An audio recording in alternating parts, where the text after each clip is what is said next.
Welcome back to another episode of Bonafite. My name is Wiro and I'm your host. So today I'm graced by the presence of an artist from the culinary world. Here I am requesting a 3-course meal from this chef to be served in stories about his start, his present, and what the future holds for him. Here with me is Lee Syafiq, the owner of AshesBurnnit. Hi bro. Hi Wiro. Assalamualaikum. Waalaikumsalam. How are you, brother? Alhamdulillah, I'm good. Has it been a good day for you? So far so good. But I'm not an artist. I'm not a well-known chef. I'm just Shafiq, a normal guy. This is Syafiq being humble. Okay. Bro, I want to ask, how do you get that name, AshesBurnnit? Okay. So basically, AshesBurnnit, it's more of a character in you. Okay. That's one. And second, it's something which got to do with charcoal. Charcoal, okay. Charcoal, yeah. Okay. So, just to explain more a bit, so previously I was running one of my previous brands. Okay. So, after I left, I needed to actually create something different. Okay. Okay.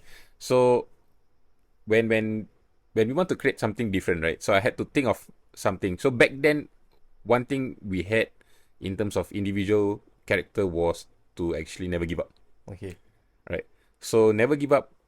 One of it is because basically to keep the ashes burning. Oh, okay. Yeah. Okay. So that was one of the directions that we were actually looking at. I understand. Second, then for the food, we were actually thinking like, hey, ashes is usually charcoal. Yeah. Like, and back then, I would say like charcoal powders or anything black items, right? Yeah. Wasn't moving.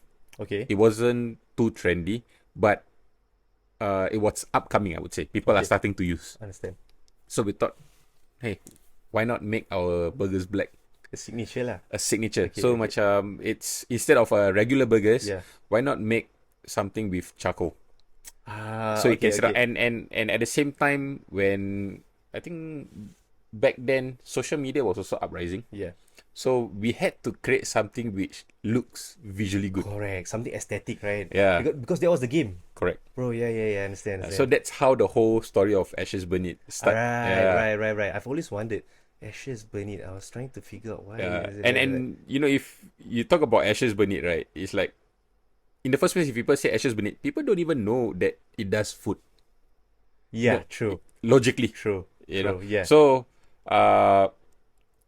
one aspects when we created the logo as well. Yeah. If you look closely in the Ashes logo, right? Yeah. In between, there's a knife. Oh, okay. Yeah. Okay. So, that's how, for us, in a way, we tried to tell people that we are actually in the F&B scene. Right. Because automatically, people thought you will be selling those like wood fire products. Correct. You Burning stuff lah. Burning stuff, you see? Stoves, Yeah, all this kind of stoves and thing. everything. Yeah. But no, we are actually a F&B establishment. Bro, how rude of me. May I offer you some tea? Thank you. Yeah, these are not props, bro. These are actually, I prepared some tea for us.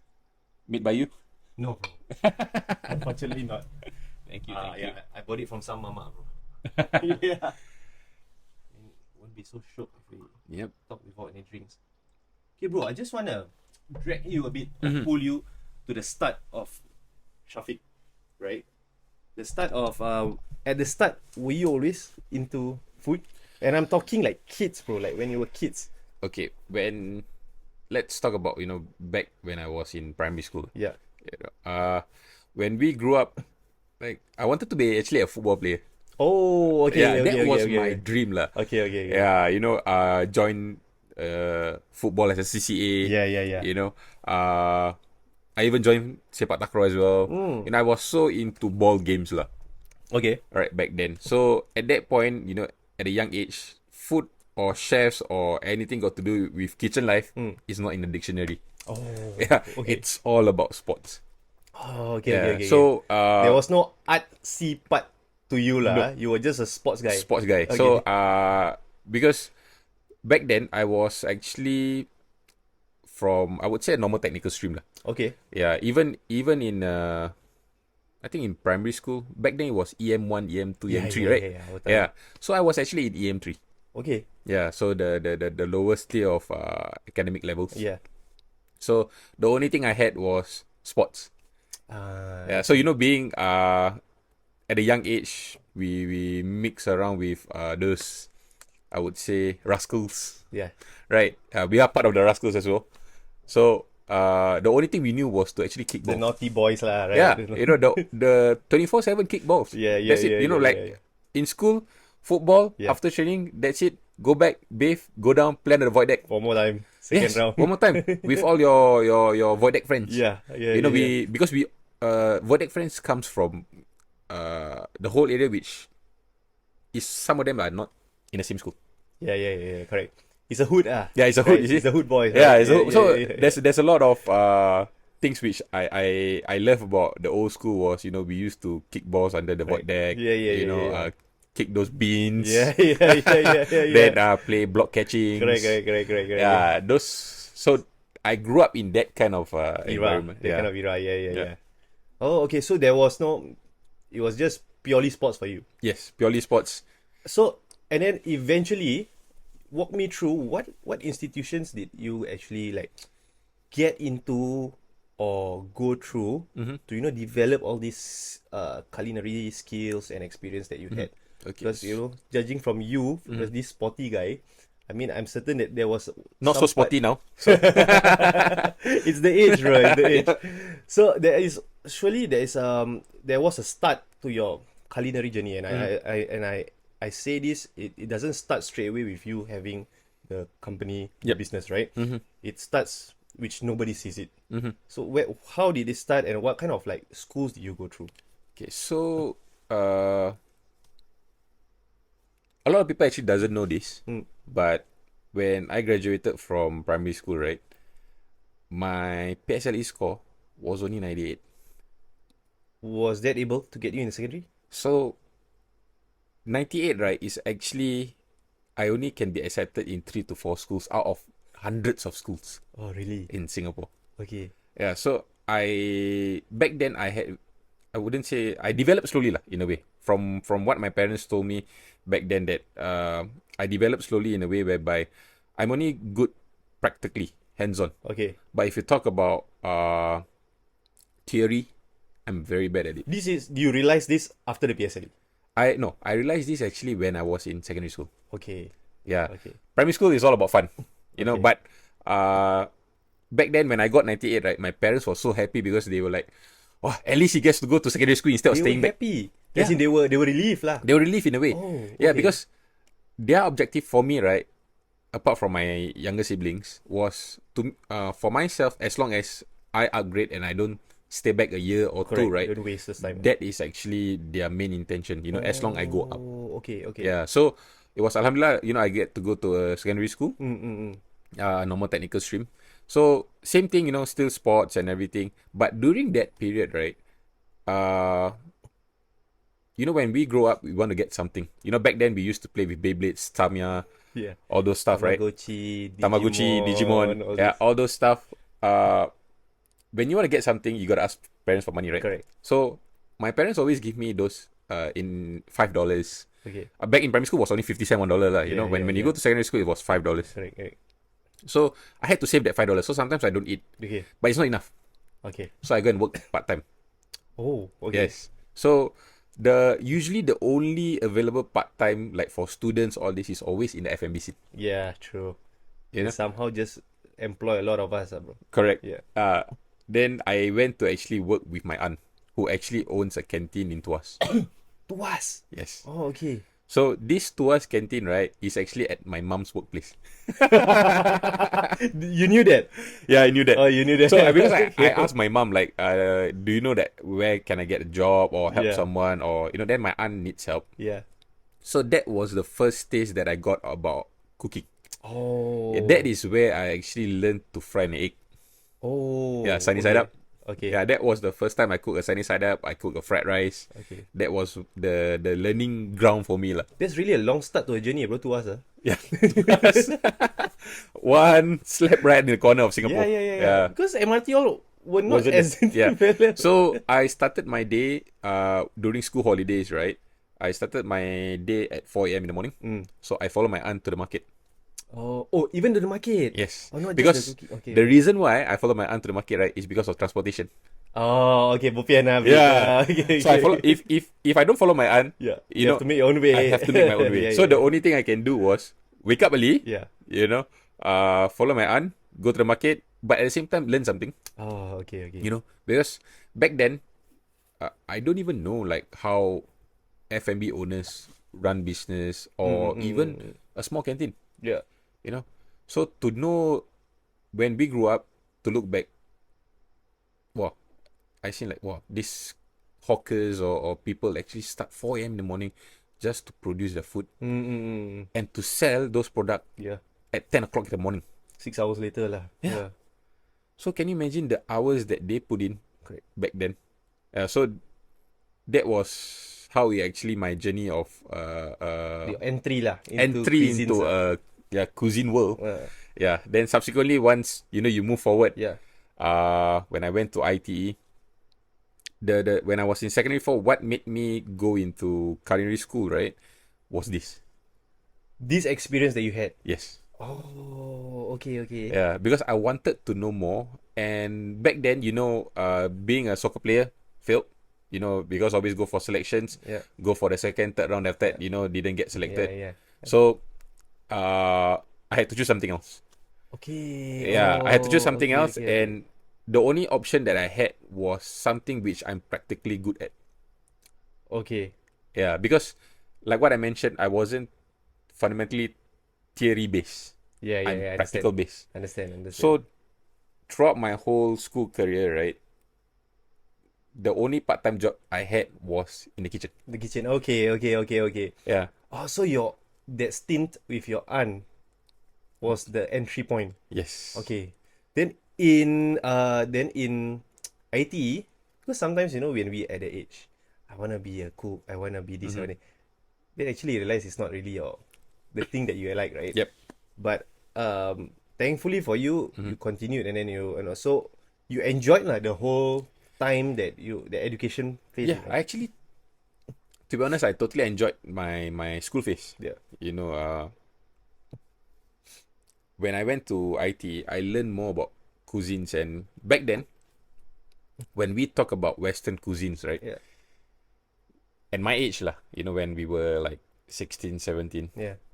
Western was our typical fish and chips, Yeah. chicken chop. Cordon bleu. Yeah. Yeah, those kind of like. So when I go into culinary school, right, I actually learned that Western cuisine is not chicken chop, it's not fish and chips. Yeah. It's more in depth in terms of, you know, your French cuisine, Right. Italian cuisines, you know, Japanese and everything. You get to learn more Right. different stuff. So you get to learn how all these sauces, right, started from a mother base, who invented these sauces. Right. And Right. so right. it's like for me, interesting, Yeah. you know, and I love the craft already, right, at that point. Yeah. So it was so interesting that, you know, I love that trade. Okay. And during that period when I was in IT, right, Hell's Kitchen was uprising as well. Oh, okay. Gordon Ramsay was Hand also in hand, the whole hype yes. about it, right? Yeah, so macam like celebrity chefs Yeah. are rising. Okay, Jamie Oliver, Yes. Gordon, all this. So all these people, right, like make the culinary world more interesting. Sexy kind of thing, bro. Yeah. They make it look like so appealing. Because back then chefs were just at the back. Correct. So they were the first few batches of chefs to actually portray themselves in front. Right. So during that era, right, chefs was like the one to be, Correct. you know. I So understand. I want to be like them. I understand. You know, I want to be an executive chef. I want to I want to own a restaurant. Right. So those were the dreams, lah. Right. You know, back in Right, I in understand. school. I understand. So, what make the whole career, I would say, more interesting, right, is because during my path growing up, right, Yeah. while studying, the outside world is also changing. Okay, you're talking about the outside cuisine world, culinary world. Okay. Culinary world. Yeah. Okay. So it's also changing. Okay. See, if I were to say like the medias or the world as well, right? Social media is also uprising, right? Yeah. It started off with Facebook. True. So at that moment, right, when things started to change, it became more interesting. So I was Okay. like, wow, Okay. in the culinary world is becoming more interesting. The outside world is also becoming more interesting. So it's Yeah. like hand in hand, Correct. just nice. Then it syncs all the way lah. So like when I was in school, I used to watch those shows like Iron Chefs. Yeah. You know, A lot of those kind of shows came out, right? Yeah. One after another, right? correct. Yeah. So then when you go to school, those topics, right, is a talking point with your classmates. Right. Yeah. So when it becomes a talking point with your classmates, Yeah. it becomes something. True. You'll be more into it. You go and do a research, Correct. You don't want to be lag behind with your friends, Right. or your friends already watched episode 5, then you are still at episode 3. Yeah. You know? So that's how it became more interesting in my culinary journey life. I would liken it because, like, I love football, so you love football. Every weekend we watch football. Yes. And that like promotes the whole thing, and then now you transfer it to what's happening in your culinary world, and then the shows, right? It's like that, right? It's a bit like for like kind of but thing, right? definitely, if you ask me, right, football is still life, lah. Yeah, sure, every weekend, even now, if I'm married, right, I'm married already. So like, I would tell my wife, these 2 hours, 3 hours, don't disturb me. Exactly. Let me watch my game. Bro, I have the same rules. Yeah, true. So it's like that's the only time that you can leave me Yeah. by myself, watch. Yeah. And truth to be told, like back then, when I was working full time also in the kitchen, Yeah. usually we work in the kitchen, we go back late, right? Yeah. So if we had the opportunity to go back early, right, I will actually take a taxi home just to watch the game. Gotta invest a bit, huh? Just to catch Just the game. to watch the game on time. And I don't know why. It's like I hate watching matches halfway through. Yeah. I need to sit there from the start, Correct. see the lineups, then Yeah. the The slight commentary at the start. Yeah. Right. I don't know why that's me lah. Yeah, I think it's the graph, bro. Like, we have to start with the game. Yeah. Right, our emotion, our chill factor, everything. Then the hype before the game, Correct. Yeah, so usually I would just sit at TV like 45 minutes. Sorry, half an hour before the game starts. Yeah. Then from ITE, what options did you have, like, to eventually, I don't know, whether the option number one probably was, okay, straight away I go and work, or probably the option was, I further my studies, and even if you further your studies, what's the advantage, So when I was in IT, right, the good thing about IT back then was 80% of our activities are actually practical. 80%. Yes. Okay. 20% are more like theory based. Right.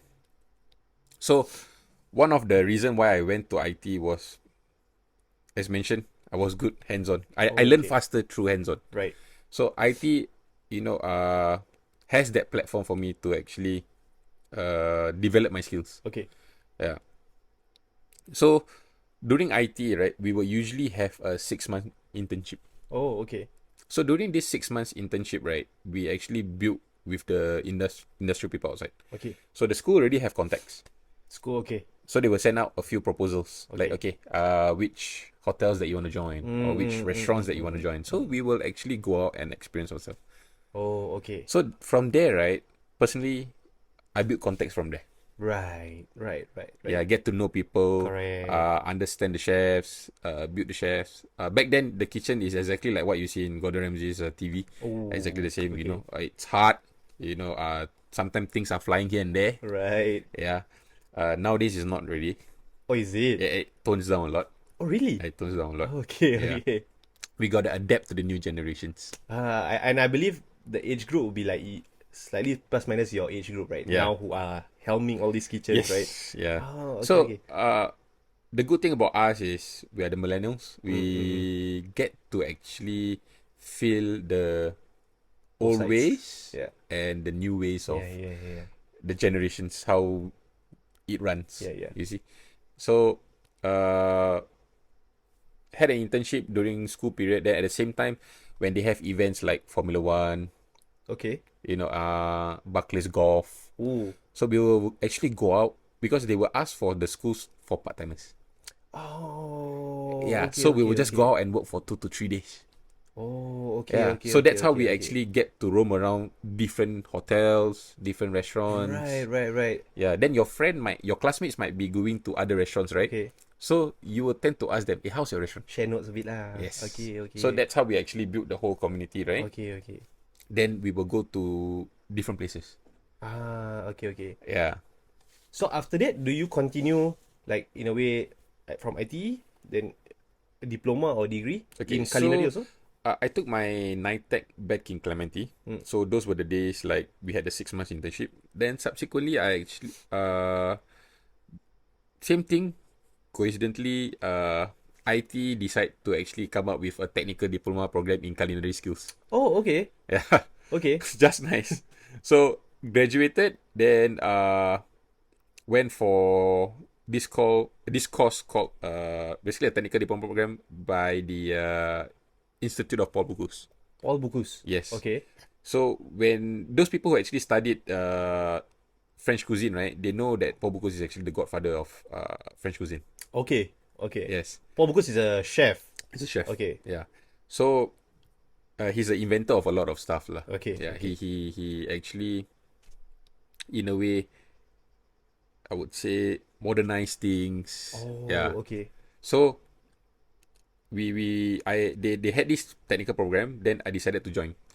But back then, the minimum GPA that you need to get was actually 3 Okay. for you to join a technical diploma program. Okay. But like what I mentioned, I wasn't good enough in my Yeah. studies. My GPA was only 2.96. Oh. So I was That's short.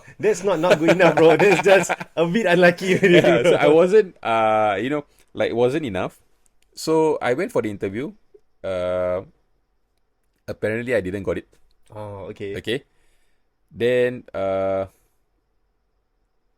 think 1 month before the course started, or 2 weeks before the course started, one of the students dropped out. Oh, stars align for you, bro.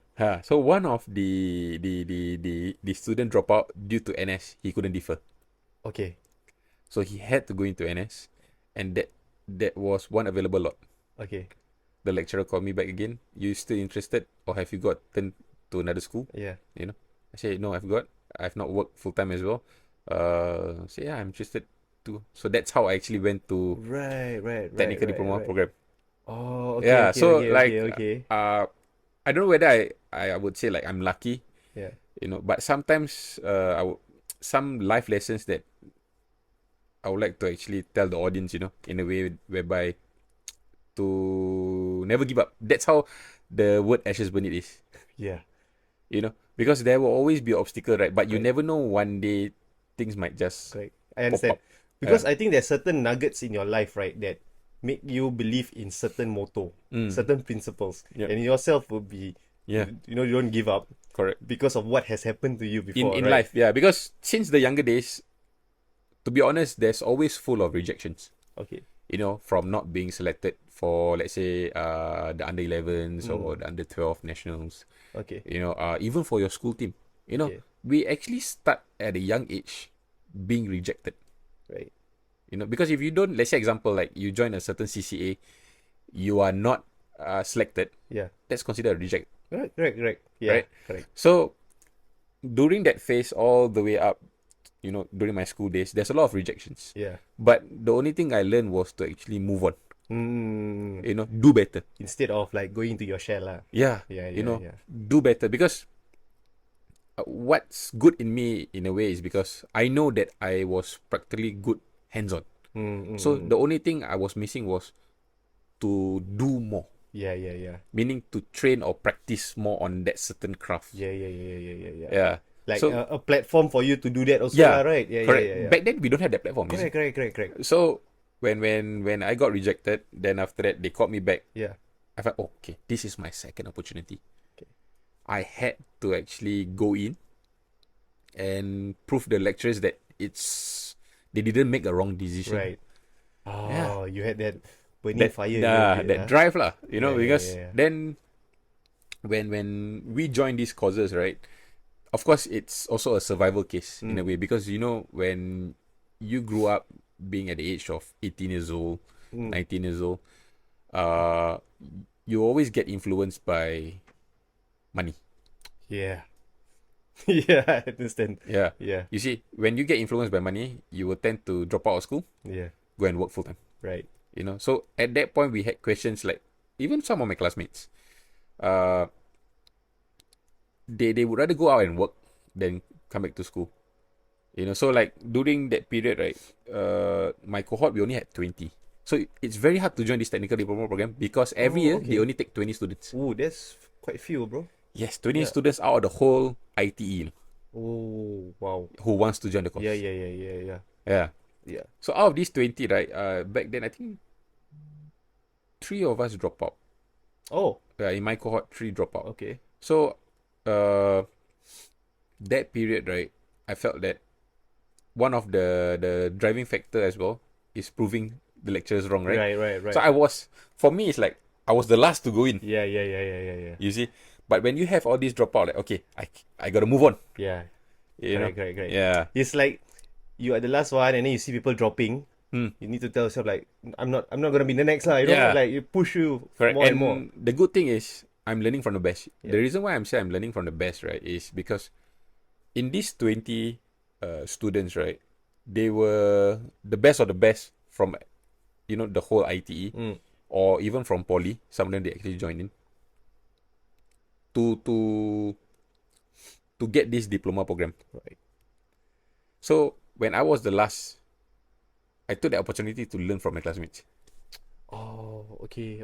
Yeah, because some of my classmates they are very good in certain aspects. You You know, like for pastries. Right. Yeah, which for me, my forte was actually hot cooking. Hot cooking. Okay. Yeah, I don't do pastries. I don't do Yeah. desserts. Yeah. Yeah, I was bad at it. Okay. Yeah, but I love doing this kind of thing. Yeah. So I go and learn from them. Okay. Yeah, ask them questions and everything. Yep. So you kind of like tap on those who are better than you, right? And then Correct. get a bit of knowledge from them, like how you know. Have you worked in a Michelin star restaurant before? Alhamdulillah, got the opportunity to work in a Michelin star This restaurant is during before. your diploma? After my diploma program, Or after actually. your diploma program? So during my school phase, and I would say 2 years into my career, right? The Michelin Guide wasn't in Singapore. Michelin's guide wasn't in Singapore. So you're Yes. saying what? There wasn't any Michelin. There was 0 restaurant that has Michelin star in Singapore. Oh, is it? Yes. Oh, this is something relatively new. Yep. Oh, Correct. Okay. Then I forgot. I think back in 2015, I think. 2015 or 2016. Yeah. The Michelin Guide came to Singapore. Right. So that is how the whole Michelin Guide mystery inspector start To come to come around to in Singapore. restaurants. Yes. Yeah, okay. Then the restaurant that I work at, Yeah.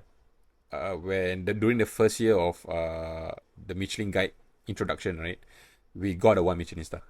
Oh, when you were there. Yes. Power, bro. Yeah. So but back then most of us we knew that the standards that all the restaurants that we are actually working at, right, deserves a Michelin star.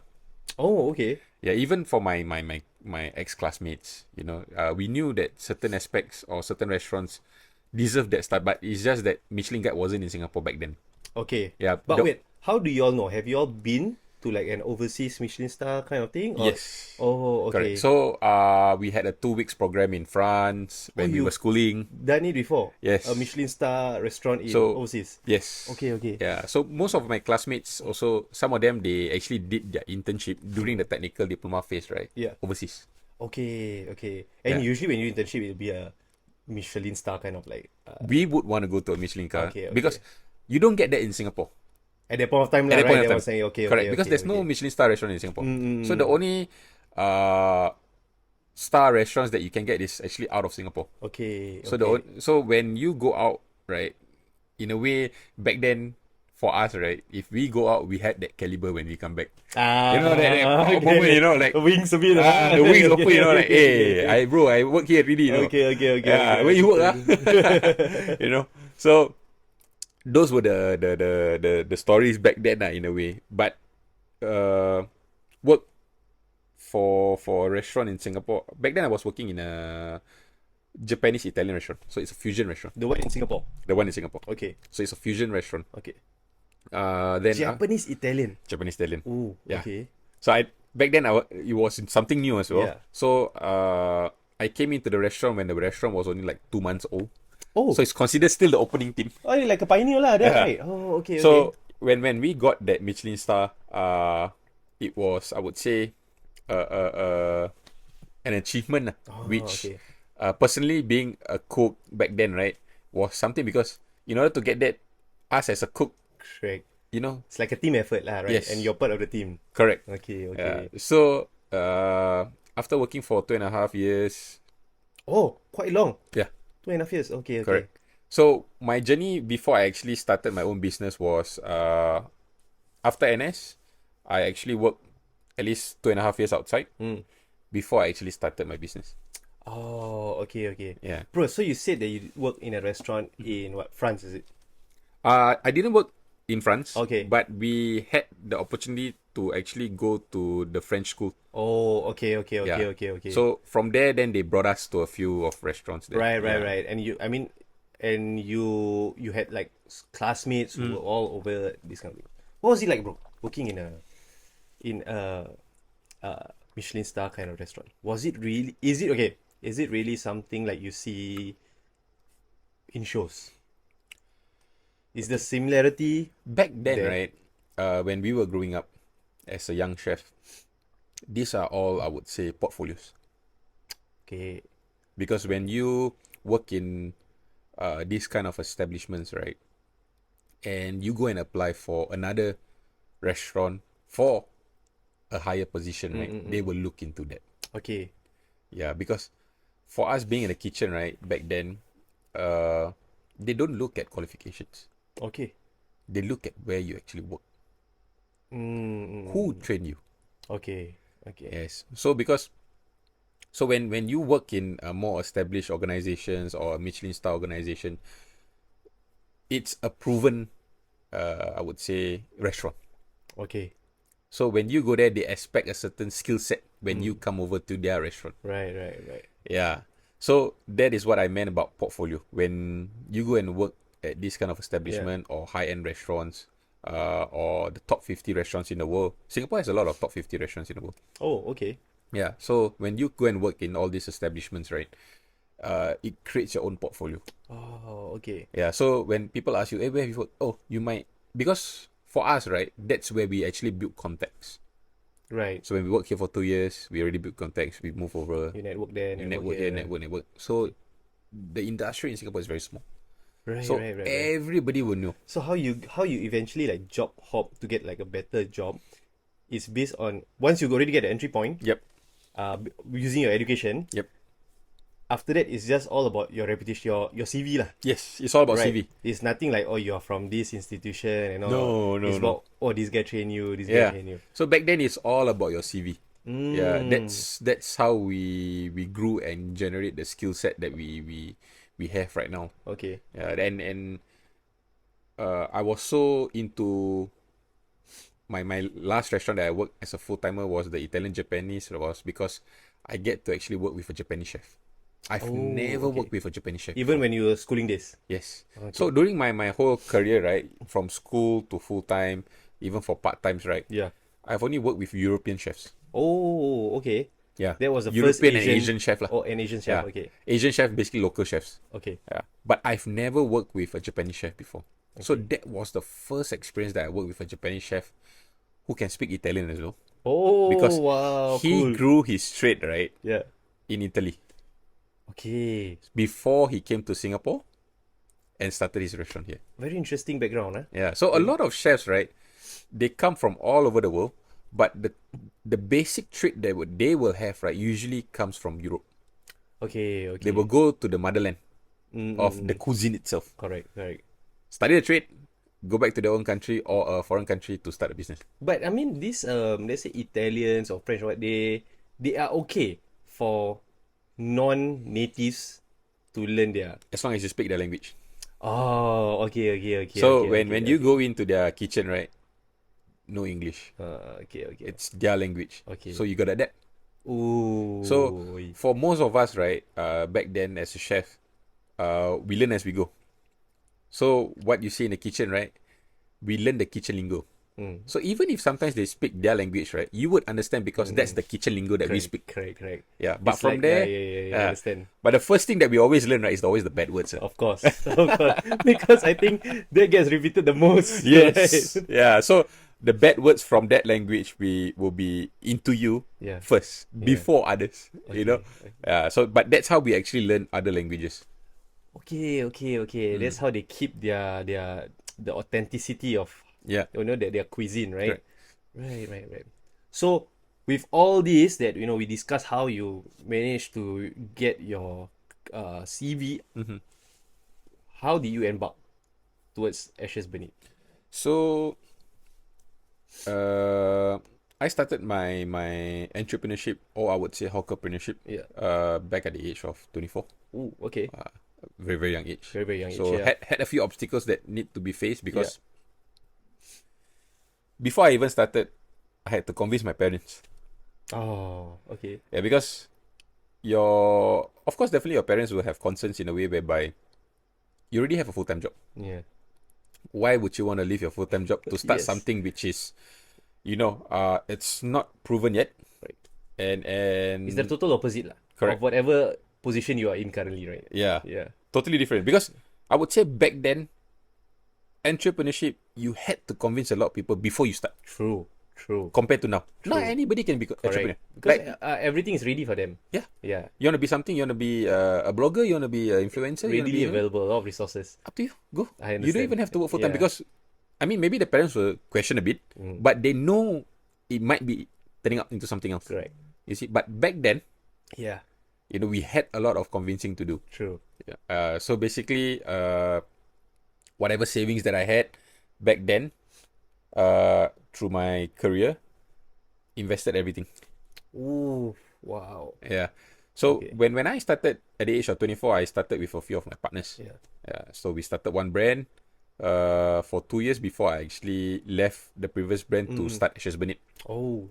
Mm. So you had that a bit of extra 2 years of experience running the first brand, and then you applied it a bit to the. Yep. When But you I would say as the journey of an entrepreneurship, like back then when I started, the hawker stall, was we entered, I wouldn't say blindly, but we had a lot of obstacles that we need to face. Yeah. Because whatever I've learned through my career, my culinary journey, right, was purely based on restaurants.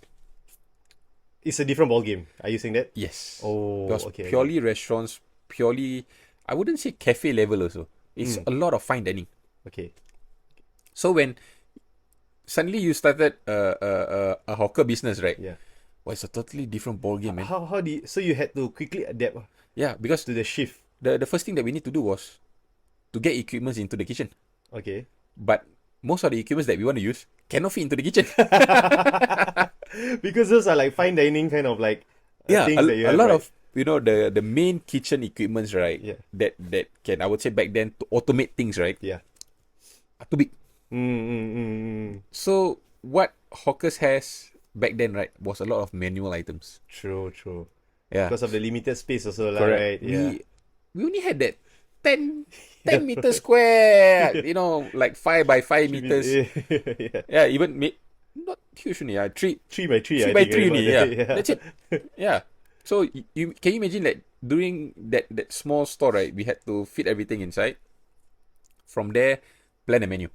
You see? But one obstacle that we faced was back then was our neighbors were always grumpy. Because at that point of time, you all were a new concept. Yeah. You were cafes in hawkers, Yep. right? It was relatively new. I mean, for the viewers, the landscape is not how it is today. This was like 2014, 2015, is it? 2017. 2016, 2017, thereabouts. It was relatively new. The whole landscape of burgers, Western, very, Yep. very aesthetically and very polished kind of like this kind of food, Western food in hawkers. It was something new, right? At the point of time. Because we came from a background whereby it's, fine dining, westerns and Yeah. everything. So when we started the business in a hawker center, we wanted to change the perspective of Western food for locals. Right. You know, because like what I mentioned previously, when you talk about Western food, people automatically say it's fish and chip, chicken chop. Yeah. You see, but now, Yeah. you know, when after starting the burger concept in Right. in the hawker, right? Yeah. Now you see a lot of new Western Right. cuisine starting in the hawker Right. concept. Right. So Right. you can see that food is also evolving Mm-mm. in the hawker scene. Yeah, but back then, everybody was doubting us. You know, Right. nobody believed in us. Yeah. Uh, Skepticism was high, lah. yeah, Right? people like, you only sell burgers. But to us, it's like, yeah, you only sell chicken rice. Yeah. Yeah. You know, that same mentality, same concept, right? Like, Right. you were basically building a food craft focusing on one product. One product. Yeah. That's it. Instead of multiple products. Yeah. You see, because that's hawker. Yes. Is it? Yes.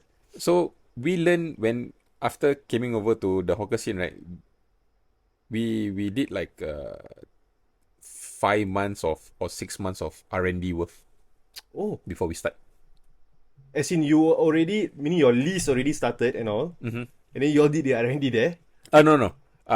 Because we had to go through a bidding process. So the bidding process takes a few months. So during While that you waiting, period, right? yeah, Okay. we did like Okay. R&Ds, we did blind Right. tastings, we let our okay. family to taste. But this was the process, lah. Yeah, the whole Towards the process, start. yeah. Oh, okay.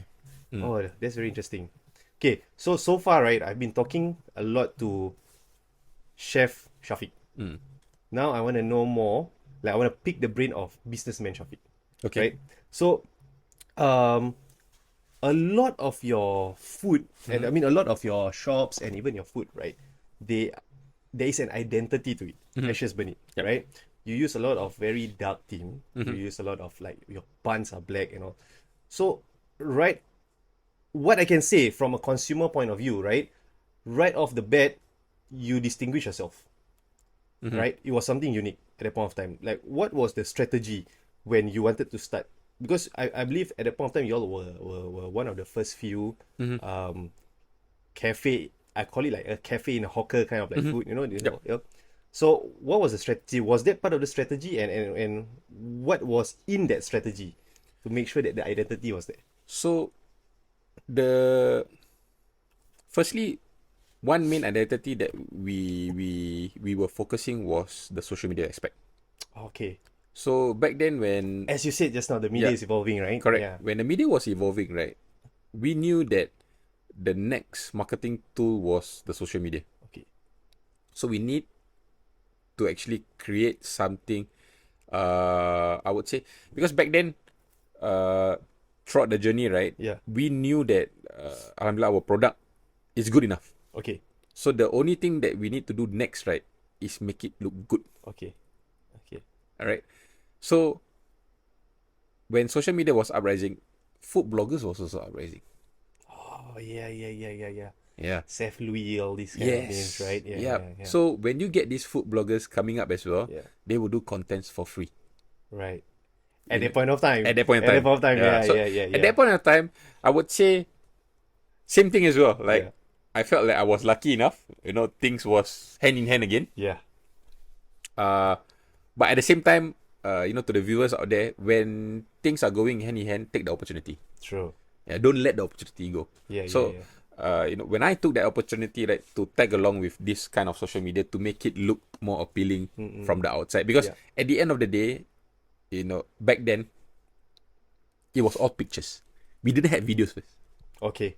Right? Instagram was through pictures. Yeah. So you had to take something which is, you got to make people drool. Yeah. Hey, I need to go here and eat, man. Yeah, Look at yeah. this. Yeah.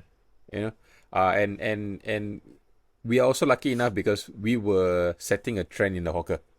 True. A modernized Western. Mm-mm. So when we were setting that trend, right, people are flooding in. Mm-mm. So we built our business from there, and at the same time tagging along with social media to make it look wow. Okay. Understood. So it becomes hand in hand. Yeah. So it grows up from there. And then also, right, was it also important because you did this? Your shops are aesthetically pleasing. Yes. They're At first it doesn't.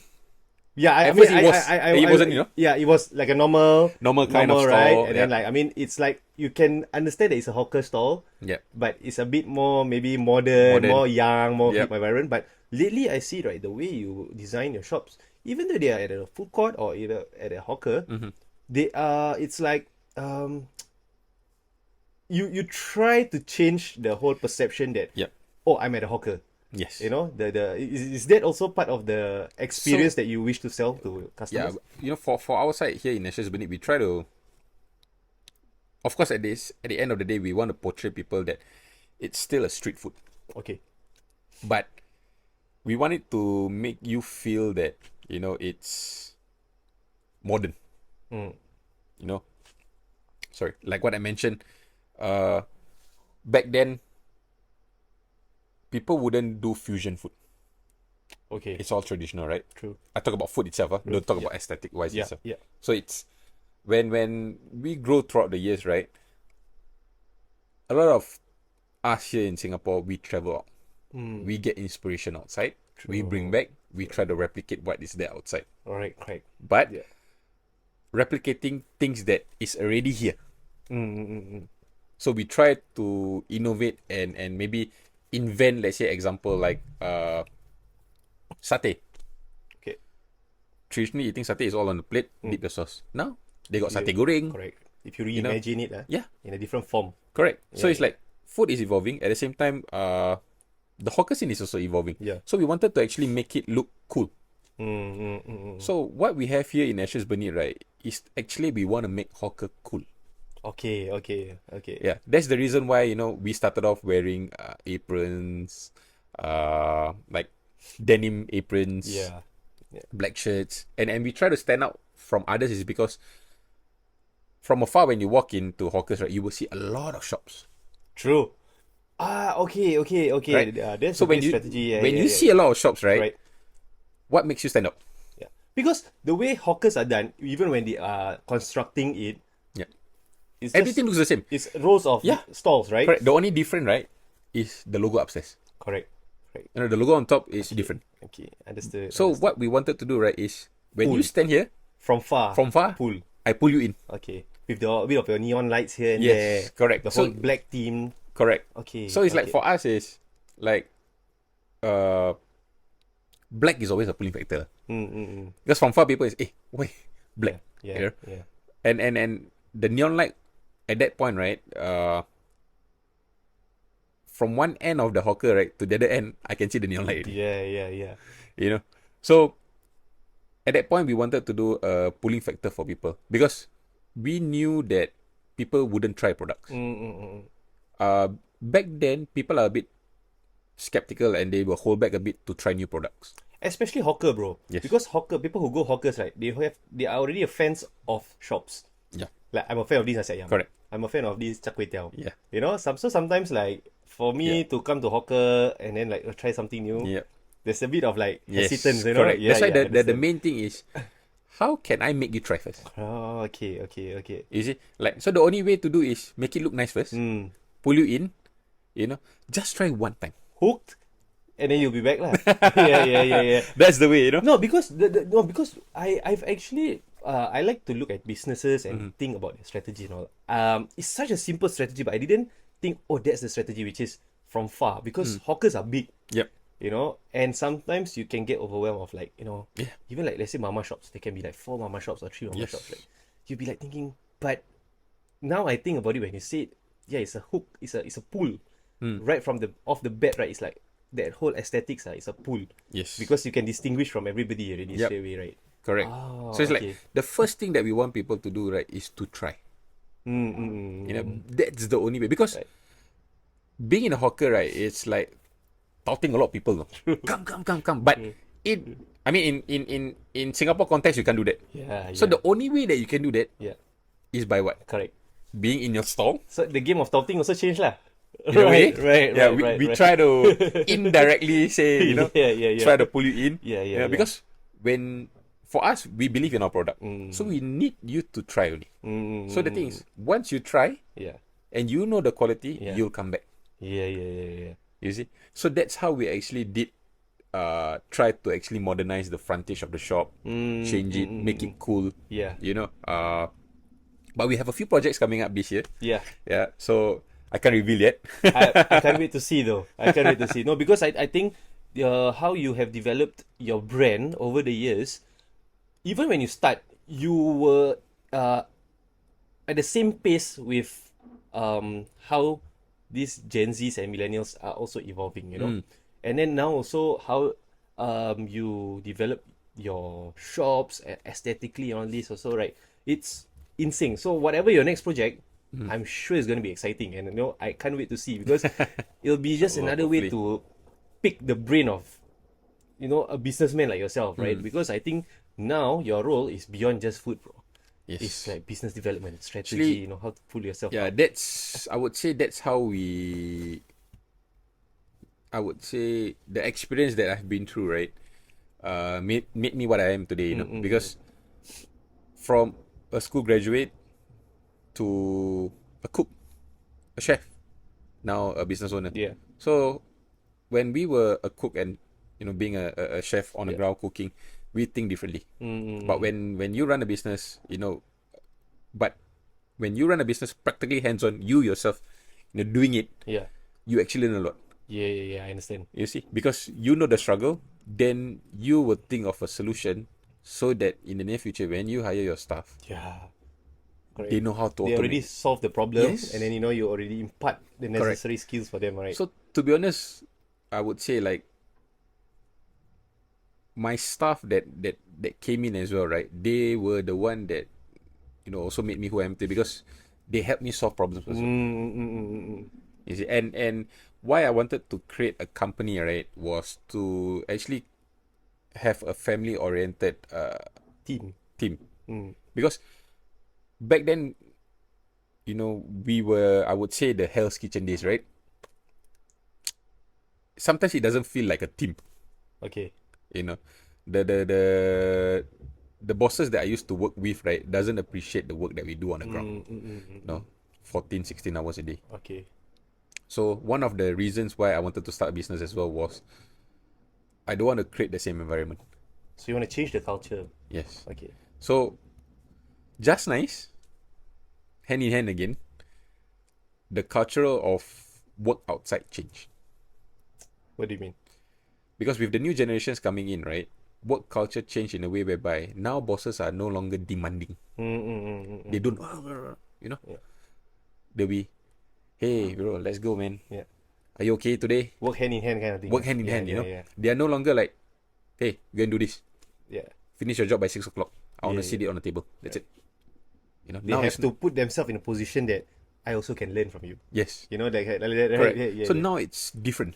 Yeah. So I felt that it was good is because I wanted to change that in a company. Yeah. And at the same time, like we being a younger boss, right? Yeah.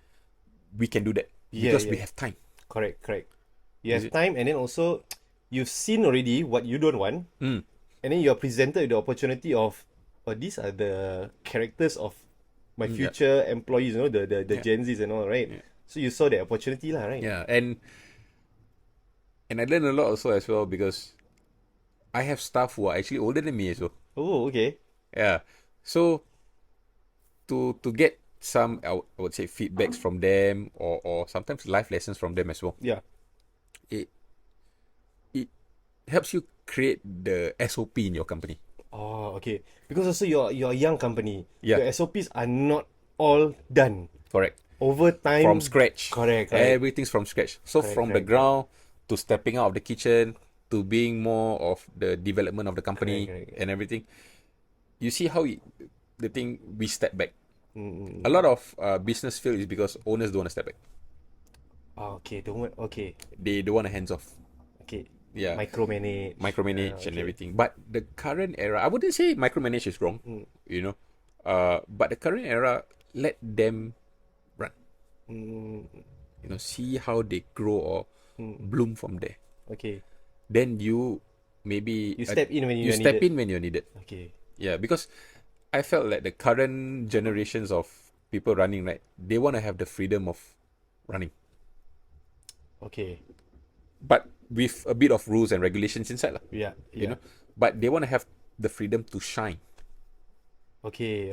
Yeah, because they know they have a set of skills that they want to show. Okay. But if you control, they cannot. Correct. Yeah.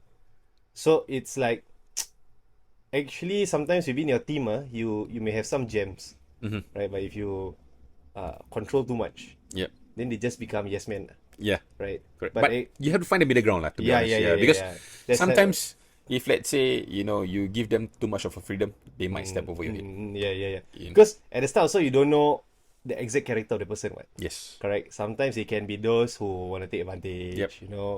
But actually sometimes it can be a gem. Do you have a way or a method that you find people to join your team? Like,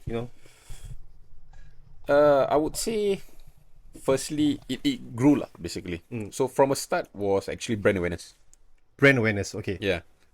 So back then, before we became, a local brand lah, I would say. Yeah, I wouldn't say famous. I would say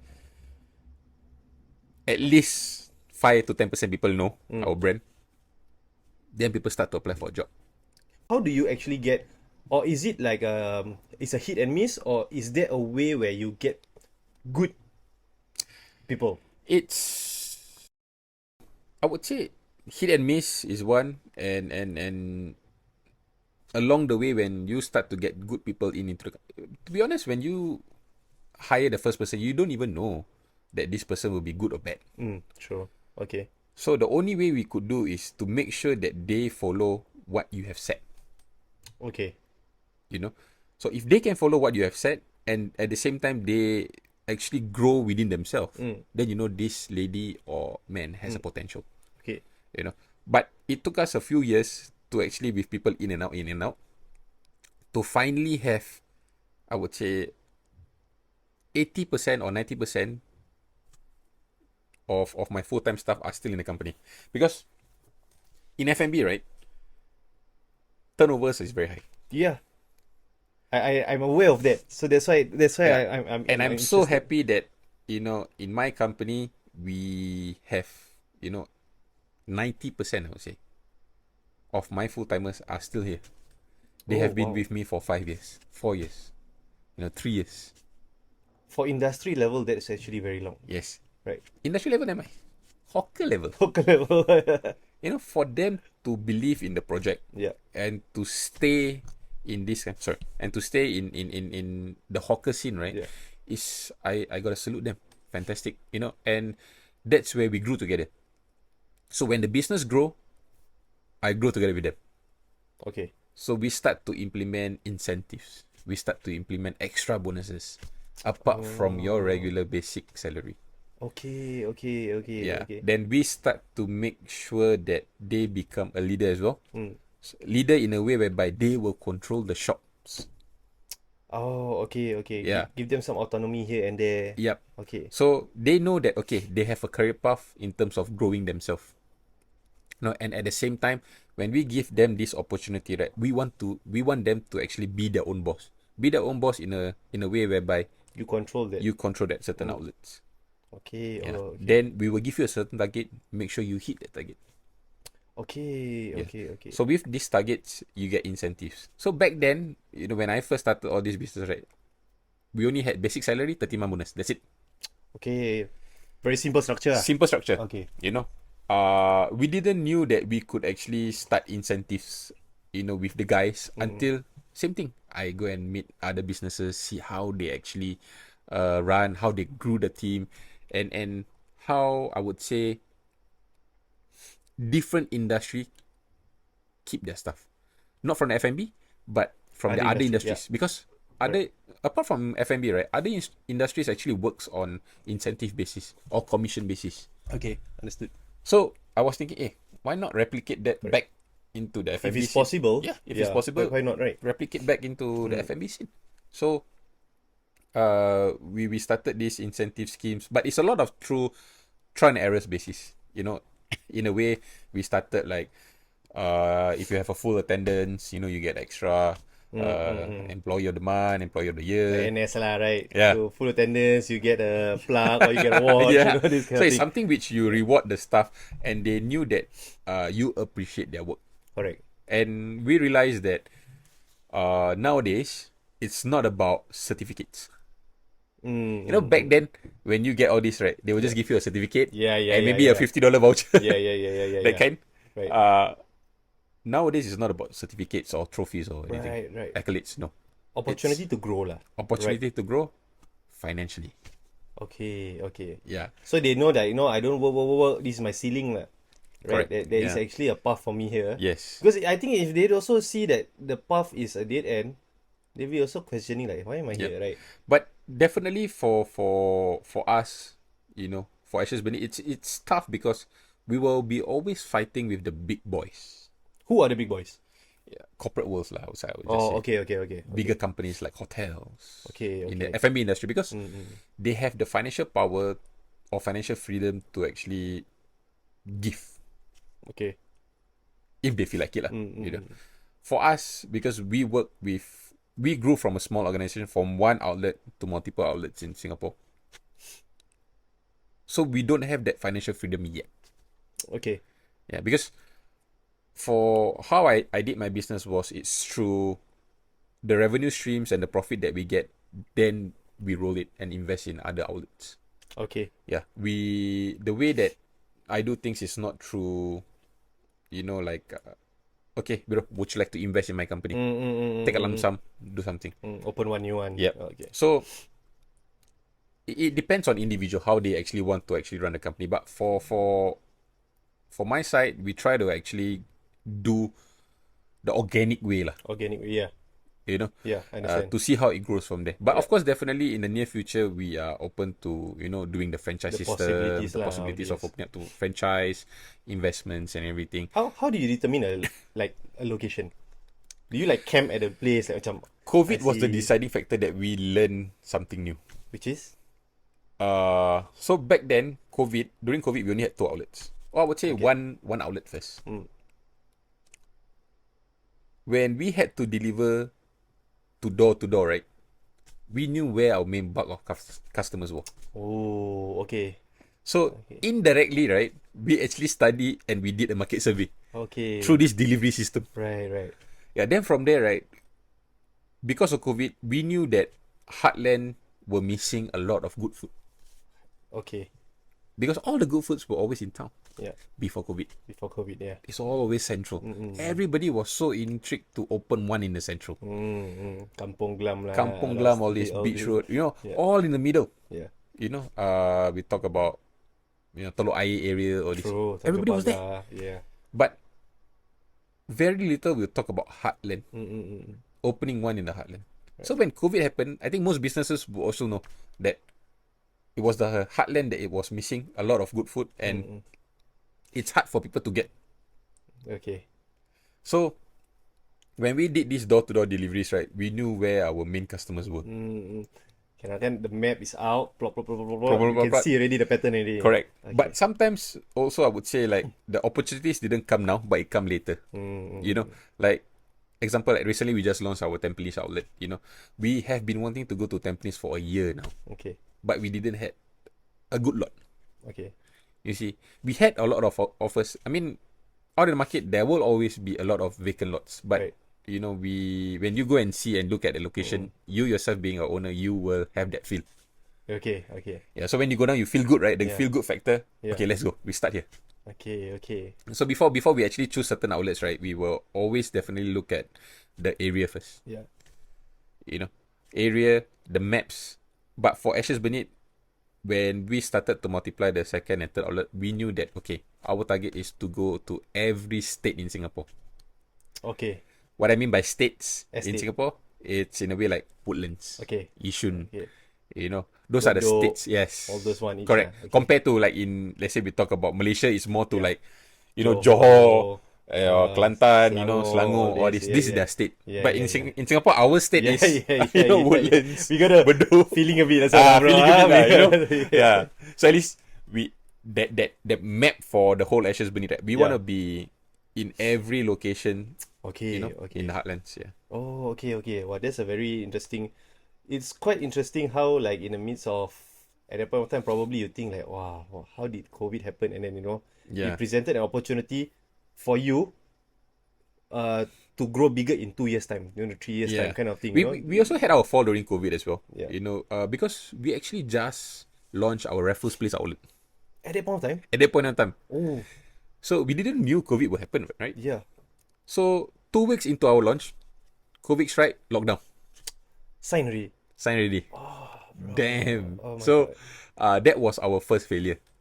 Okay. Yeah, I It would was say. quite early also, huh? It's quite early. Oh. Because when we kickstart from Beach Road and things went well and everything, so we decided to go to somewhere central, Yeah. CBD. Because back then it's hard to enter CBD. Mm. Nobody will ever leave CBD. Yeah. No businesses will leave from Oh, CBD. really? Yeah, CBD was booming. Okay, okay. So we went into CBD. We thought we could, do it well. Then COVID strike. Then we had to close down. How near was it to the lockdown? 2 weeks. Huh, really? Yeah, we didn't even know that 2 weeks later we're locked down. Yeah. So it's about somewhere about February, March, ah. Yes. Oh, Then lockdown. my God. So can you imagine, like, because 2 weeks before, Yeah. nobody knew about COVID. Also. Correct. Maybe. Bro, yeah. You know? I was, when the lockdown was announced, I wasn't even in Singapore, bro. I was in Indonesia, and like suddenly the Lawrence Wong was saying, oh, lockdown, you don't come back by 2359, what? Bro, it's like NS all over again, suddenly like that. And then Yeah. the whole lockdown businesses and all, I truly understand. But for it to be so near, Yes. 2 weeks, meaning you didn't even taste much lah. Didn't taste at all. much. Oh my. Yeah. And we were adapting also because those were the times where we started to hire our first foreigners, like the Malaysians. So when it happened, our Malaysians had to go back, Okay. right? So when our Malaysians go back, we were already stuck with no manpower. Wow. Super low, that one. Yeah. So everything was tough back then, because can you imagine they had to go back between 2, 3, 5 also, because they're gonna shut down the checkpoint, right? Remember? Yeah. Yeah. So everybody was in and out rushing. Right, Yeah. right. So the Malaysians were packing their bags, going back. Yeah, so it was tough, I would say. But it's also a good life lesson. Yeah. And indirectly we also learned something new. True. That's how I would say along the way the business grew as Yeah. well. Yeah, and we started with 3 people on the ground, and now we have like 30 over staff. Oh, wow. Yeah. That's great, bro. So it for us, it's hopefully we could, I would say, be a medium enterprise next, then hopefully be a big company, corporation, a corporation, which a local corporation actually, to be honest, where people want to join, like, or I would say people will be proudly promoting your own company, saying that this is actually a homegrown brand. Have a, like a local company, which really like rose from zero, Yes, all the way to there, right? correct. Yeah, because it's hard to get corporate companies which you grow from a small store. Correct.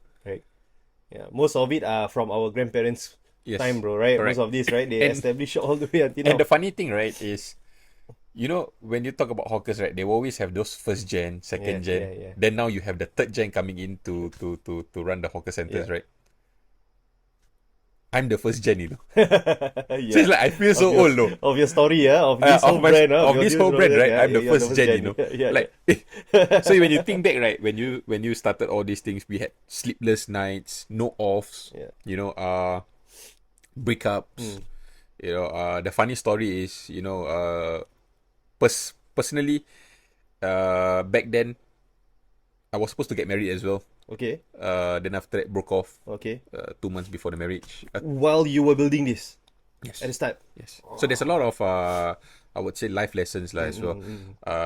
We lose friendship, personal relationships, a lot of downfall, Yeah. a lot of things that we had to go through. Gotta overcome this kind of overcome, things, financially as well. Yeah.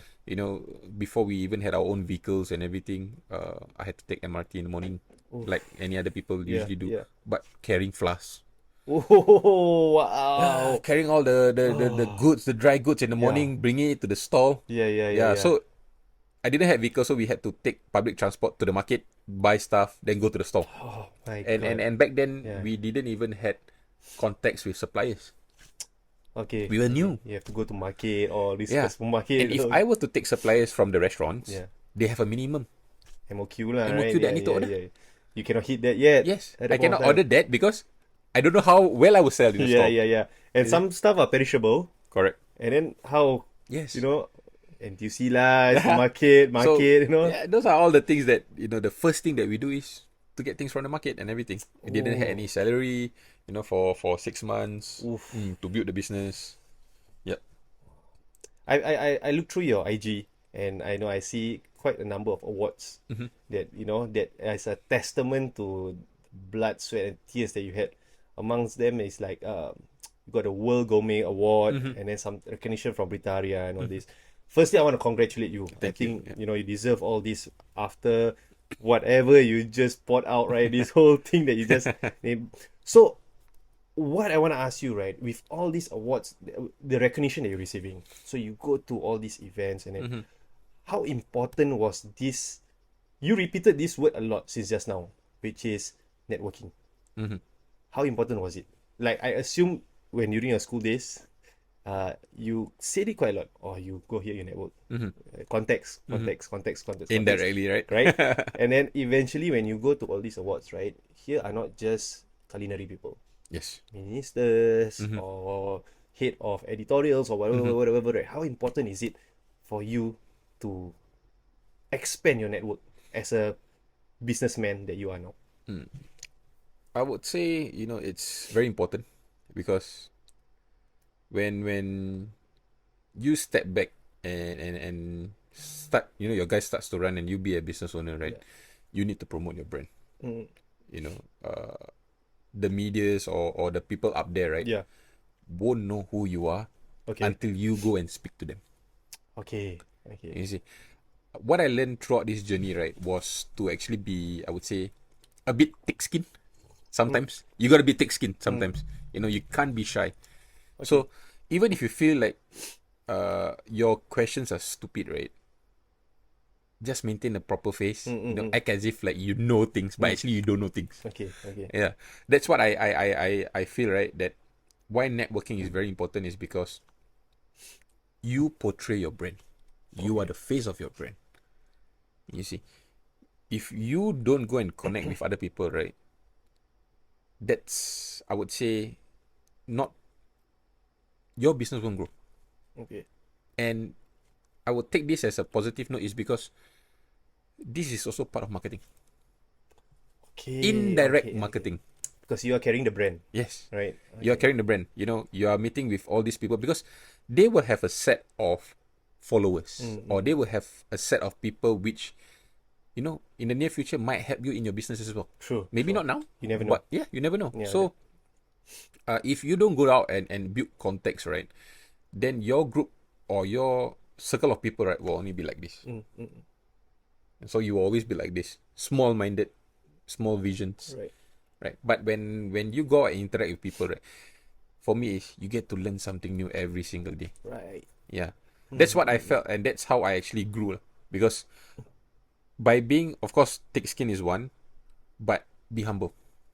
Okay. Accept criticisms. Because sometimes when you hit a certain level, right, of success, you will have that ego whereby I know. I understand. a bit of, I understand. feedback, you'll feel that, hey, who are you to give me feedback? Right. But actually, like, you are a few years only, Yeah. right? Yeah, So yeah, for me, yeah, it's yeah. be humble, accept it, because at the end of the day, that is their point of view.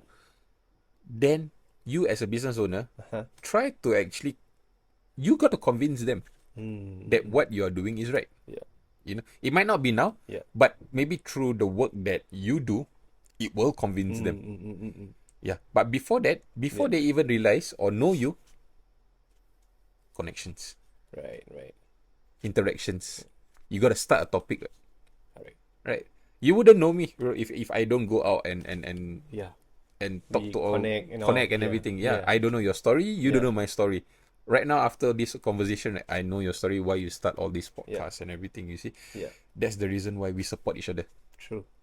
So that's how businesses supports businesses. Yeah. Yeah. So, speaking about that, how did that opportunity you managed to fly your flag in New York? How did that opportunity come about? So, definitely, I would say, when we build the brand, people are aware of it, right? Yeah. So, when you are part of the talking point, then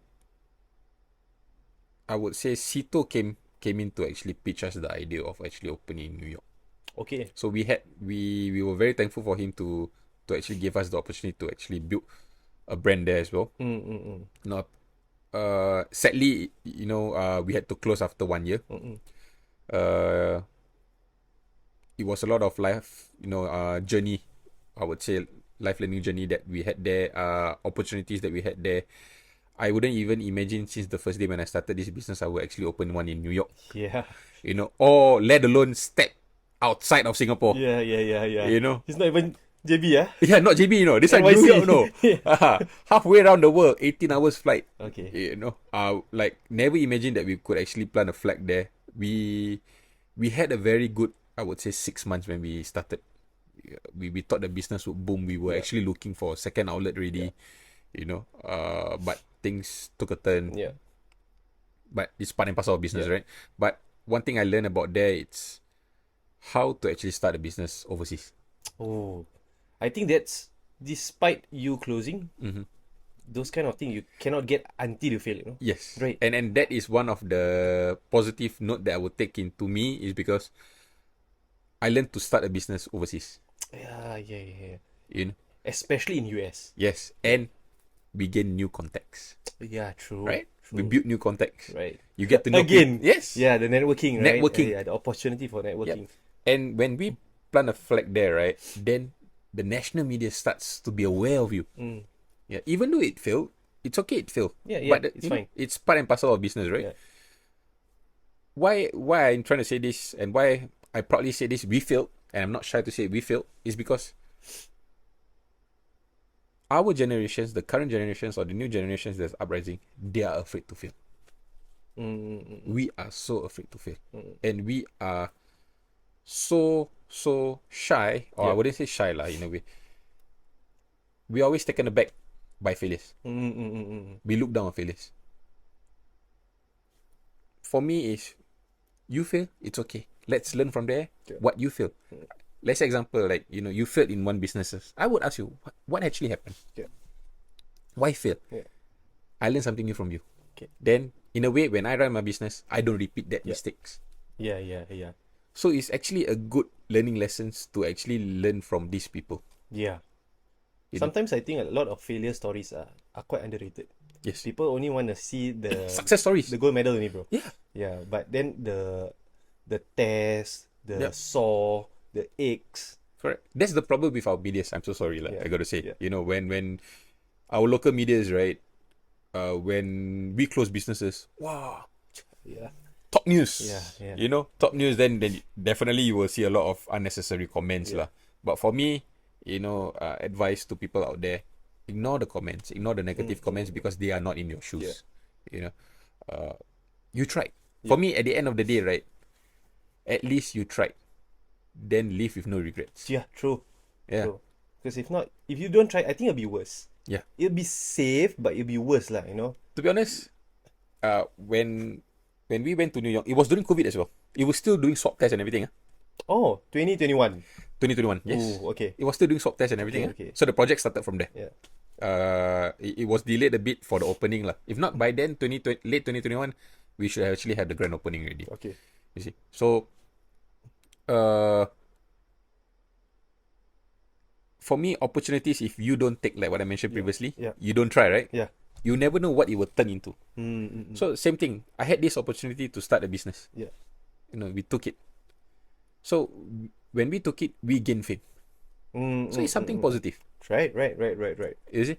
So imagine if we don't take that opportunity. Yeah. You regret. True. I'll be sitting here telling you I should have taken that opportunity to go a lot there. of if lah, Yeah. this lah. Then you will start sulking in a way whereby you have a lot of so many reasons, right? Yeah. That why you never go. True. Yeah. So, what was the unique or make big difference running a burger joint, your joint in NYC and ASG? The sad thing that we didn't had the opportunity to do in New York was to actually do our charcoal burgers.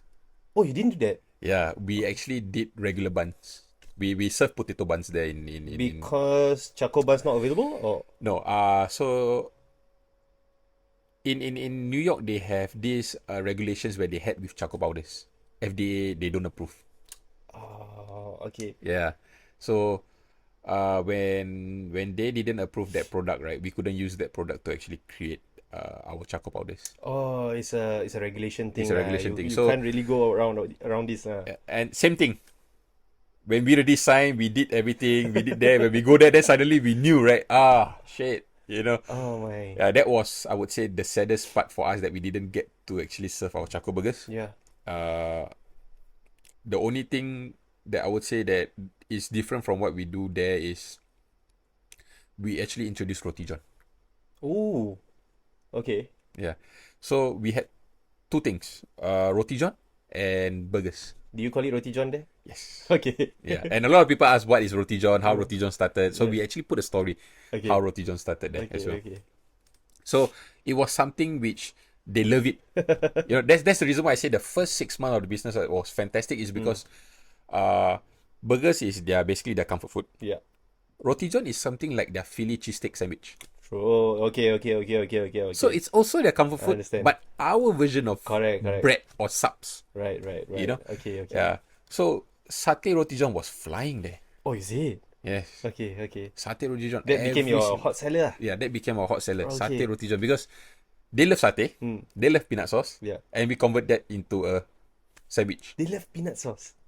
Okay. Surprisingly, they love peanut sauce. Yeah, They love our peanut sauce. Okay. Yeah, so our satay burgers and satay roti john were both of these burgers were actually flying Oh. with people there and with tourists entering New York as well. Oh, okay. Yeah. They are domestic tourists lah. Correct. Yeah. Oh. And during that 6 months, why I told you that we were even looking for a second outlet because we had a lot of opportunities. We had bankers who came down. Hey, they want to invest. Serious, bro. Yeah. No, that's the thing about like being in NYC, it's like, you get this kind of like, it's very open in the way they Yeah. want to interact, Correct. And you have a lot of these high net worth people also just out and about. Yep. And some of you are like smack in NYC, right? In Manhattan, right? Manhattan, Barely. Manhattan, Times Square. right? Yeah, Times Yeah. Square. So it's like that's why like macam wow, it's like if you hit the jackpot, somebody will Yes. notice you. That's the thing that why we took that opportunity. We wanted to go there because we knew that we might maybe get another opportunity. Correct. And It's a door to another door, hopefully, right? Kind of correct. thing. So the we had a few discussions, but it didn't went through because we felt that it was too early. We don't want to be entering because Premature lah. yeah, and at the same time, like we are entering someone's country which we are not familiar with. Yeah. We don't even know the rules and regulations. Like the charcoal rule suddenly. So we at that moment we played a safer bet lah. Okay. We decided to hold back, reject any offers, and try to look into a 1-year project, 2-year project. Oh, Yeah. okay. So then from there we'll start to actually look into maybe franchising the business and everything because at that point when we were in New York, it was like there's so many burger joints which are very successful and we even have New Yorkers who actually tell us that our burgers are actually on par with their top 5 burgers in New York. Really? Yeah, I think we came out one of their article as well. Okay. In New York. Yeah, we were so proud of that as well. We were in the top 5 burger joints in New York. Wow. Yes. An editorial came out with that. Yes. Ooh. Yeah, and AshesBurnnit name is there. Oh, proud moment. Yeah, bro. proud moment, really proud moment. Like, can you imagine, like, before you go, people also have doubt. They say, why are you selling burgers there in a burger city? Yeah. Why burgers? I have that question. Like, why? But I mean, at the end of the day, you have this Correct. kind of like diversity on menu also, Yeah. right?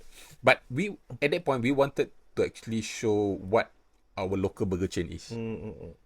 What Singapore burger local chain is. Right. We have different kinds of flavor, like your prawn paste fried chicken, all this. We did that, know. So we wanted to show them like apart from the regular cheeseburgers, we have this different kind of burgers. Okay. You see, so they love it. Everything was good, but maybe it came to a wrong point because of the economical struggle that they had in US.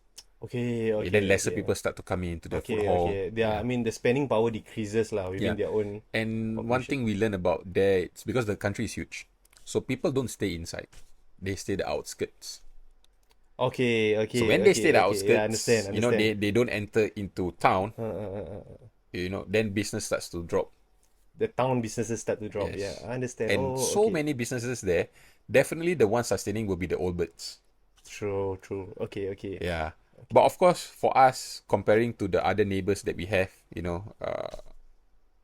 we are at the losing end because we are selling their comfort food. Whereby the other brands in the food hall itself, they are definitely serving local dishes, which they cannot find there in New York. So, of course, definitely the first few businesses who's going to fail if it's something that's already available, right? Yeah, things going to do, it's definitely one of us. Yeah. I mean, even if, let's say, because their commute can be quite far, right? Even though if they love your burger so much, sometimes you won't be traveling every other day 2 hours, 1.5 hours, correct, just to get it. They'll right? just go to the nearest joint. Yeah, they'll just go just to satisfy the craving for burger, this kind of thing. So that was what we I would say we learned as well. So that is actually the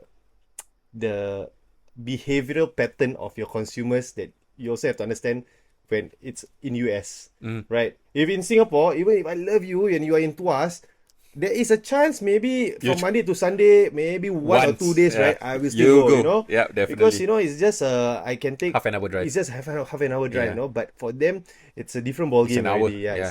And there, they don't have a public transport in a way whereby, from the outskirts you come in. Like for us, every mini states we have. Yeah. We have MRT. Yeah, true. So, yeah. But it's a good thing that we learn that next time when we want to go overseas again, it cannot be the same kind of state strategy that we have here in Singapore compared to say, overseas. Okay. The food scene in Singapore, right?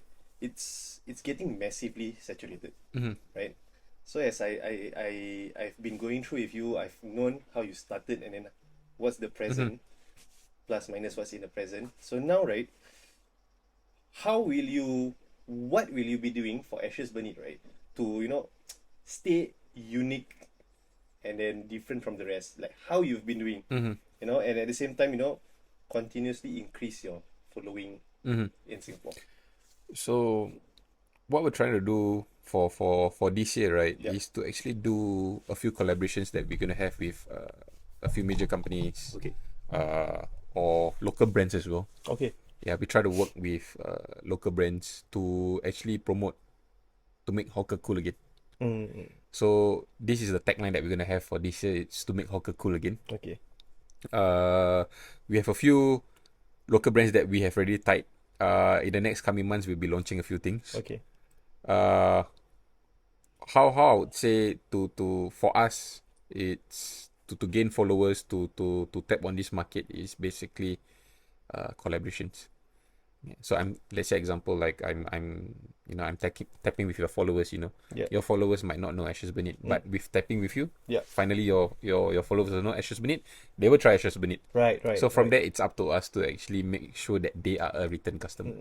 You see. Okay. It for me, at the end of the day, it's like how you mentioned just now, building connections, and promoting hawker brands.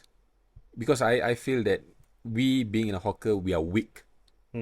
Weak in a way whereby not a lot of people want to work with us.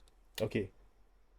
Unless the main media stream come and promote, then people will start to inquire. Okay. Yeah, but for us, indirectly, how we can do that is, of course, definitely proving people with, firstly, multiple outlets in different areas. Your go-to burger place, local burger place. Third, doing collaborations with a few of your favorite brands. We might even maybe do a celebrity burger. Okay. Oh, you never know. Yeah. I've seen that before in the West, right? Yep. They've done that also. Yeah. So like mostly all of these things will happen in restaurants or cafes. Okay. but it won't happen in hawkers. I see. Yeah, so we want to try to do that. Okay. I feel that it's a good platform for people to know hawker culture, how businesses are being run in this kind of environment. Yeah. Yeah, and lastly, why sometimes we need to increase prices. Why? Okay. Yeah, because hawker prices are relatively cheap. Yeah. So for us, we sell burgers at currently, I mean, throughout the whole years, definitely there will be a few increments Yeah. of like 50 cents, For sure. 40 cents, But you can't get burgers and fries for a full set, you know, at $7, $8. Yeah. Yeah. You can. It's a full meal. Even McDonald's also you can, bro. Yes, Yeah. and for us, our patties are all homemade. Yeah. You see, Yeah. fresh grind Yeah. meats. It's not processed meats. Right. That's a So big difference. Yeah. comparing, why I'm trying to say this is our product. What else? Like our neighbors, they are selling those chicken rice, char kway teow. At one moment, chicken rice, when we had the COVID lockdown, all these chicken fried prices all went up. Yeah. Yeah. Right. But how we sustain is because you guys support us, even if with the increments that we do, But don't, because of these increments, you stop supporting us. Oh, okay. Yeah. Us, I mean by the whole hawker. Yeah. Yeah. Because we need to survive, and you need to eat as well. Yeah. Yeah. So in order for us to survive, we need your support. Right. Yeah. Right. So even if, let's say, the chicken rice starts to increase 50 cents or $1, it's not much. Yeah. Comparing, for you to go and spend $30, $40 out there, Yeah. we are still selling less than $10. Mm-mm. So try to portray hawker as an affordable meal, not your $3-4 meals. Yeah. I think the we have also to we need to also like understand already that $3-4 is such a pre-COVID kind of Yes. 2016, 2017. Like, like although that seems recent, but actually it's not recent. That's almost half a decade ago, more than half a decade Yes. ago already. Correct. And the whole world has already shifted. Economy is trying to improve, especially because of COVID. I think should shift that the norm is not $4-5. Yeah. It's $6, $7, $8. Yes. That's the norm already. Correct. I think it's just people are not say they're living in the past, but sometimes we still stuck in that nostalgia a bit. What I'm trying to say, right, is don't think of hawkers as cheap. Yeah, I mean, hawkers is supposed to be affordable. I wouldn't say cheap. Yeah. Affordable. But wherever you go, comparing to the prices outside, we will always be the cheapest. Correct. See, it has to be relative lah. Yeah. Right. Correct. So if, let's say, the top increases, of course, definitely the bottom have to increase. Correct. Cannot be, be. Yeah, the gap is too far. you see. Correct. Yeah. So, I want more people to actually come and support hawkers in a way, because comparing to, the pre-COVID days and everything, now we have empty seats in hawkers. Last time you don't have empty seats in hawkers, especially during lunchtime. Yeah. Everybody will be booking their seats, tissues and everything. Now you don't even have to put tissues Okay. because there will be empty seats. But just a word out there for Let's everyone. revive it back, bro. Yeah, let's revive it back. Come and support your favorite hawkers. Yeah. They are in need of you to come down and eat their food. Right. Is it? Because if not, you will continue to see trends of business closing down. Yeah. Yeah. So we don't want that to happen, because we need to keep the hawker culture alive. Yeah. Because that is, I would say, our heritage, bro. heritage, the grow up to food that you eat every single day. True. Yeah. Yeah. As in, I think it's quite unique. Even in Malaysia, also the hawker culture is not like us. Yes. A country that's nearest to us. Correct. What more if you compare it to like Europe or America, right? It's something significantly unique to us, and I think we owe it also to together as a whole country, right? To preserve this. Yep.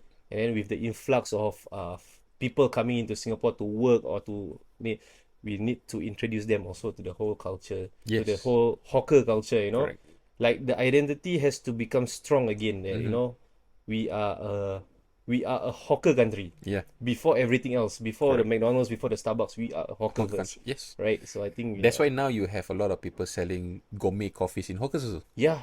I've seen also the pattern. Yeah. So everything is changing. So support all these local entrepreneurs. Yeah. Because we are trying to make hawker cool again. Yeah.